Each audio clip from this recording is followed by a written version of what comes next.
की वो सर्द, बर्फीली और शमशान जैसी शांत चोटियां। हवाओं की सनसनाहट इतनी भयानक थी जैसे सदियों पुराने रहस्य आज भी वहां चीख रहे हों। स्वर्गारोहण की उस दुर्गम यात्रा में युधिष्ठिर बिना पीछे मुड़े आगे बढ़ते जा रहे थे। द्रौपदी, सहदेव और नकुल पहले ही बर्फ के उस अनंत सन्नाटे में विलीन हो चुके थे। तभी एक भारी आवाज गूंजी। बर्फ की सफेद चादर पर एक विशाल शरीर भरभरा कर गिर पड़ा। यह कोई साधारण मनुष्य नहीं था, ये वो योद्धा था जिसके बाणों की टंकार से कभी तीनों लोग कांपते थे। ये वो वीर था जिसने कुरुक्षेत्र के मैदान में काल को भी अपने सामने नतमस्तक कर दिया था। गांडीवधारी अर्जुन। जो अर्जुन जीवन में किसी शत्रु से नहीं हारा, वह आज हिमालय की उस बर्फ में हार गया था। उनके प्राण उनके शरीर का साथ छोड़ रहे थे, लेकिन सबसे खौफनाक बात यह थी कि उस महान आत्मा की गति स्वर्ग की ओर नहीं, बल्कि नरक के भयानक अंधकार की ओर खींच रही थी। एक ऐसा योद्धा जो स्वयं नारायण का नर था, जिसके रथ के सारथी स्वयं भगवान श्री कृष्ण थे, उसे मृत्यु के पश्चात नरक की यातनाओं का मुख क्यों देखना पड़ा? ऐसा कौन सा पाप, ऐसी कौन सी भयानक गलती थी जिसने धर्म के सबसे बड़े रक्षक को भी नरक की आग में झोंक दिया? इस गहरे रहस्य को समझने के लिए हमें समय की धारा को पीछे मोड़ना होगा। हमें लौटना होगा उस दिन जब कुरुक्षेत्र की धरती कौरवों के खून से लाल हो चुकी थी। 18 दिन का वह महाविनाश समाप्त हो चुका था, लेकिन मृत्यु की गंध अभी भी हवा में तैर रही थी। टूटे हुए रथ, मृत हाथी और लाखों सैनिकों की लाशों के बीच महारानी गांधारी खड़ी थीं। उनके 100 पुत्रों की चिताएं एक साथ जल रही थीं और उन चिताओं की आग से कहीं ज्यादा गर्म गांधारी के आंसू थे। एक मां के उस हृदय विदारक विलाप से दिशाएं रो रही थीं। उनके ठीक सामने पांडव सिर झुकाए खड़े थे और उनके बीच खड़े थे स्वयं वासुदेव कृष्ण। गांधारी की आंखों पर बंधी पट्टी आंसुओं से पूरी तरह भीग चुकी थी, लेकिन उनके भीतर एक भयानक ज्वाला धधक रही थी। उन्होंने शमशान की उस राख को अपनी मुट्ठी में भींचा और उनकी कांपती हुई उंगलियां अर्जुन की ओर उठ गईं। अर्जुन, जो उस समय स्वयं को अजेय मान चुके थे, भले ही उनका सिर झुका था, लेकिन उनके भीतर कहीं ना कहीं ये भाव जड़ जमा चुका था कि उनके गांडीव के बिना यह महाभारत जीतना असंभव था। उन्हें अपने सर्वश्रेष्ठ होने का सूक्ष्मतम भान था। अचानक गांधारी का वह रुदन एक खौफनाक गर्जना में बदल गया। कुरुक्षेत्र का सन्नाटा उनकी चीख से दरकने लगा। उन्होंने कृष्ण की ओर चेहरा करते हुए कहा, हे वासुदेव, तुम कहते हो कि तुमने धर्म की स्थापना की है। क्या यही तुम्हारा धर्म है? मेरे 100 पुत्रों को मिट्टी में मिलाकर तुम्हारे ये पांडव, विशेषकर तुम्हारा ये सबसे प्रिय सखा अर्जुन, क्या स्वर्ग का निर्विवाद अधिकारी बन गया है? क्या इसके भीतर कोई पाप नहीं? क्या इस महाविनाश में इसकी आत्मा पूरी तरह पवित्र है? गांधारी की इस हुंकार से युधिष्ठिर और भीम सहित सभी कांप उठे। अर्जुन ने अपनी आंखें और कसकर बंद कर ली, लेकिन उनके भीतर का वह सूक्ष्म अहंकार, वह गर्व कि उन्होंने भीष्म और कर्ण जैसे महारथियों को धराशायी किया है, उस क्षण भी उनके मन के किसी गहरे कोने में सांस ले रहा था। वहां एक भयानक सन्नाटा छा गया। हवा जैसे वहीं रुक गई। सभी की निगाहें अब केवल कृष्ण पर टिकी थीं। क्या माधव अपने सबसे प्रिय सखा का बचाव करेंगे? क्या वे गांधारी के सामने अर्जुन को पूर्ण पवित्र और निर्दोष घोषित करेंगे? वासुदेव कृष्ण के चेहरे पर कोई क्रोध या व्याकुलता नहीं थी।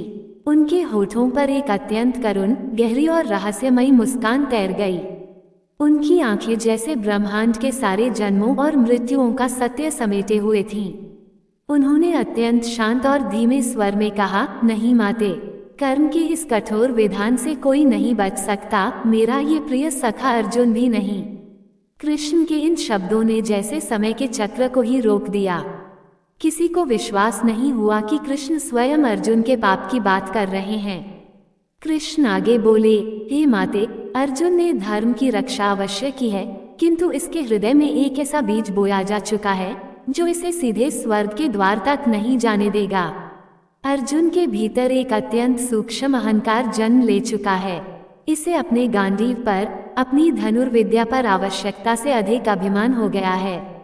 इसने एक बार अहंकारवश ये घोषणा कर दी थी कि यह अकेला ही एक दिन में संपूर्ण कौरव सेना का सर्वनाश कर सकता है। ये भूल गया कि यह केवल एक माध्यम है और करने वाला कोई और है। हे माते, जहाँ रत्ती भर भी अभिमान है, वहाँ आत्मा की पूर्ण शुद्धि नहीं हो सकती। अर्जुन को अपने इस सूक्ष्म लेकिन कठोर अहंकार का मूल्य अपने प्राण त्यागने के बाद चुकाना होगा। उसकी यह एक गलती उसे उस अंधकार की ओर ले जाएगी जहाँ हर आत्मा को अपने अभिमान का ताप सहना पड़ता है। अर्जुन को भी नरक के दर्शन करने ही होंगे। वासुदेव के ये शब्द सुनते ही कुरुक्षेत्र के उस खूनी मैदान में जैसे एक अलौकिक पारलौकिक शांति छा गई। महारानी गांधारी, जो अभी तक प्रतिशोध और क्रोध की भयंकर अग्नि में जल रही थी, एकदम सुन्न रह गईं। उनका वह उबलता हुआ क्रोध जैसे किसी शीतल जल के स्पर्श से अचानक शांत होने लगा। उन्होंने गहराई से महसूस किया कि ईश्वर के न्याय के आगे कोई भी अपना नहीं है, कोई पराया नहीं है। जो कृष्ण अर्जुन को अपने प्राणों से भी अधिक प्रेम करते हैं, जिसके रथ के वे स्वयं सारथी बने, वे भी अर्जुन के कर्मों का और उसके अहंकार का फल नहीं बदल सकते। गांधारी का वह हृदय, जो अब तक केवल एक माँ की ममता, दुख और छटपटाहट से भरा था, वह अचानक एक गहरी दार्शनिक समझ में परिवर्तित हो गया। उनके भीतर अद्भुत रोंगटे खड़े कर देने वाली अनुभूति हुई। उन्हें लगा कि उनका दुख, उनका क्रोध केवल एक सांसारिक मोह है। जब स्वयं भगवान का सबसे प्रिय सखा भी अपने कर्मों के दंड से मुक्त नहीं है, तो फिर इन नश्वर शरीरों के लिए यह विलाप क्यों? उनकी आंसुओं से भीगी पट्टी के पीछे से एक गहरी शांत सांस निकली और उनका सारा क्रोध, सारा संताप एक अनंत वैराग्य में बदल गया। महाभारत की यह अत्यंत गूढ़ कथा आज भी हमें हमारे जीवन का सबसे कठोर और सच्चा सत्य बताती है।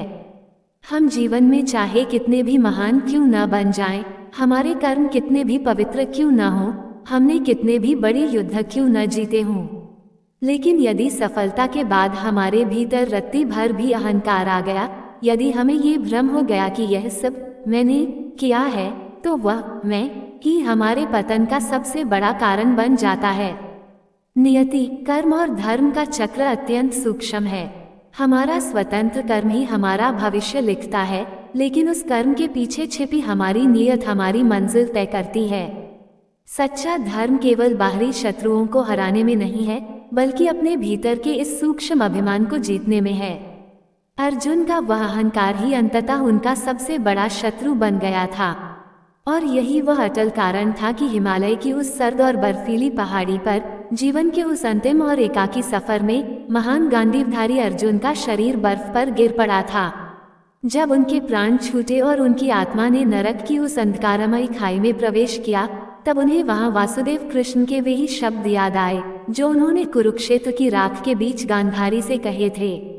उस नरक की भयंकर अग्नि ने अर्जुन की पवित्र आत्मा को नहीं जलाया, बल्कि उसने अर्जुन के भीतर बचे हुए उस अंतिम अहंकार को जलाकर हमेशा के लिए भस्म कर दिया, ताकि जब वे स्वर्ग के द्वार पर पहुंचे तो वे एक अजेय योद्धा के रूप में नहीं, बल्कि एक पूर्ण रूप से शुद्ध और निर्मल आत्मा के रूप में प्रवेश कर सकें।